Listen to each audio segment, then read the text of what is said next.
অনেকেই জানতে চেয়েছেন রিয়াসাত ভাই বিপিএল এর আগে এবং বিপিএল নিলাম চলাকালে অনেক আলোচনা করেছেন, কিন্তু কোন দল কেমন হলো সেই আলোচনা করছেন না কেন? সেই আলোচনাটা আপনাদের সাথে ডেফিনেটলি করতে চাই, এখনই করতে চাই। তার আগে শুধু একটা কথাই বলতে চাই যে যে ট্যাগলাইনটা আপনারা দেখেছেন যে মুশফিক মাহমুদুল্লাহ শেষ পর্যন্ত কিভাবে দল পেলেন, মাথার মধ্যে কি ঘুরছিল এবং শেষ পর্যন্ত এই দুই ক্রিকেটার কি বঞ্চিত হলেন কিনা। কারণ রাজশাহীর কোচ হান্নান সরকার উল্লেখ করেছেন যে এর থেকেও বেশি দামে তারা মুশফিককে কেনার জন্য রাজি ছিলেন এবং রংপুর রাইডার্সের সিইও এবং একই সাথে টিম ডিরেক্টর তারা দুজনই বলেছেন যে মুশফিক মাহমুদুল্লাহ ডিজার্ভস মোর। সো এই দুজন ক্রিকেটারকে আলটিমেটলি দুটো দলই বেস্ট প্রাইসে পেয়েছে এবং এই প্রাইসটা আরো কম হতে পারতো। 35-এর যে প্রাইস সেটা 22-এ নেমে যেতে পারতো, যেহেতু প্রথম বিডিং এ তাদেরকে কেউ গ্রহণ করে নাই। I have to give thanks to Ishtiaq Sadek. Ishtiaq ভাইকে একটা থ্যাঙ্কস দিতেই হবে যে আসলে যে ঘটনাটা ঘটেছে এখন এটা নিয়মের মধ্যে থেকে হয়েছে, এই নিয়ম ভাঙাটা কি ঠিক হয়েছে এটা নিয়ে একটা ডিফারেন্ট ডিসকাশন রয়েছে। কিন্তু দুজন ক্রিকেটারকে ডিসরেসপেক্ট না করে যখন ওই টেবিল থেকে বলা হয় যে আমরা আসলে তাদের অরিজিনাল বেস প্রাইস যেটা ক্যাটাগরি থেকে নেমে যাওয়ার পরে না, যেটা তাদের অরিজিনাল বেস প্রাইস 35 লাখ, সেখান থেকেই তাদেরকে বিট করতে চাই, তাদের কন্ট্রিবিউশনকে রেসপেক্ট করে আমার কাছে মনে হয় যে এটা একটা বড় এক্সাম্পল হয়ে থাকবে। আবার একই সাথে যদি আপনি মনে করেন যে আসলে নিয়মটা কেন ভাঙা হলো, এই নিয়ম কেন ভাঙা হলো সেই প্রশ্ন যদি আমরা নিয়মের মধ্য থেকে করি তাহলে এটাকেও আসলে সমর্থন করা কিছু তাই যে নিয়মটা আসলে তো ভাঙা উচিত হয় নাই।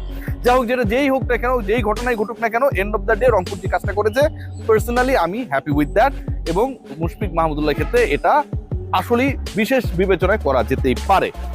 এক নাম্বার টপ টিম যেই দলটাকে আমি মনে করি যে যেই দলটা আলটিমেটলি এবারের বিপিএল এখন পর্যন্ত কাগজে কলমে, মাঠে যেহেতু নামে নাই, সবচেয়ে শক্তিশালী আনডাউটেডলি রংপুর রাইডার্স। আপনি যদি খেয়াল করে দেখেন এই দলে নুরুল হাসান সোহান, মুস্তাফিজুর রহমান, খাজা নাফি, সুফিয়ান মুকিম, এই যে ক্রিকেটারদের নাম আমরা দেখছি যারা ডিরেক্ট সাইন, এখানটায় আমার কাছে মনে হয় Rangpur they actually focus on captaincy and bowling department. কারণ খাজা নাফির ব্যাটিং নিয়ে আমার আসলে খুব বেশি আমি মানে কি বলবো যে ফ্যাসিনেটেড না, খুব বেশি কনফিডেন্ট না, মানে ওই রকম ভাবে কনসিস্টেন্ট পারফরমেন্স পাইনি। বাট মুস্তাফিজ কিংবা সুফিয়ান মুকিমের টেকটা আমার কাছে মনে হয়েছে it's a very good take এবং এই জায়গায় যিনি আসলে থিঙ্ক ট্যাঙ্ক হিসেবে কাজ করেছে তিনি একটা দারুণ মাস্টার স্ট্রোক খেলেছেন। নিলাম থেকে আপনারা দেখেন যে রংপুরের সবচেয়ে বড় দুইটা সাইনিং বা তিনটা সাইনিং যদি আপনি দেখেন, এখানটায় কিন্তু তিনটা গুরুত্বপূর্ণ নাম চলে আসবে। লিটন কুমার দাস মাত্র 70 লাখ টাকায় আপনি তাকে পেয়েছেন।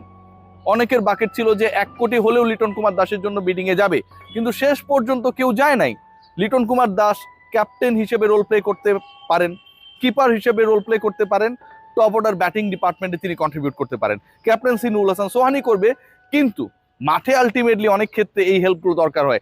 বরিশাল কেন টানা দুবার চ্যাম্পিয়ন হয়েছে? কারণ মাঠে তামিম ইকবাল ছিলেন, মাঠে মুশফিকুর রহিম ছিলেন, মাঠে মাহমুদুল্লাহ রিয়াদ ছিলেন। এই যে এক্সপেরিয়েন্স ক্যাম্পেইনাররা যখন একটা দলে খেলেন তখন কিন্তু যে কোনো সিচুয়েশনে, যে কোনো মোমেন্টাম চেঞ্জিং এর যে ইস্যুসগুলো আসে তখন কিন্তু ডিসিশন মেক করাটা ইজিয়ার হয়ে যায়।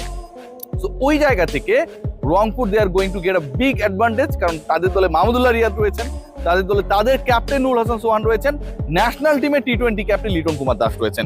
লিটনের টেকটা অনলি 70 লাখসে আমার কাছে মনে হয় এটা একটা দারুণ মাস্টার স্ট্রোক ছিল। তাওহিদ হৃদয় 92 লাখ। হৃদয়ের পারফরমেন্স নিয়ে অনেক আলোচনা রয়েছে, সমালোচনা রয়েছে, ভালো রয়েছে, মন্দ রয়েছে, but end of the day BPL এ গত 3-4টা সিজনে যদি আপনারা দেখেন Towhid Hridoy is a bigger performer. Sylhet যে দলটা ছিল সিলেট স্ট্রাইকার্স, সেখান থেকে হৃদয়ের পথ চলা শুরু হয়েছিল।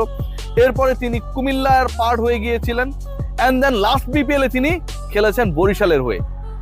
সবশেষ 3টা বিপিএল এ তাওহিদ হৃদয়ের ব্যাটে রান ছিল। So you need someone in the middle যিনি রান করতে পারেন, কন্ট্রিবিউট করতে পারেন। 92 লাখ টাকা রংপুরের কাছে খুব বেশি মনে হয় নাই। তাওহিদ হৃদয়ের পিক আমার কাছে মনে হয় এখানটা একটা দারুণ মাস্টার স্ট্রোক।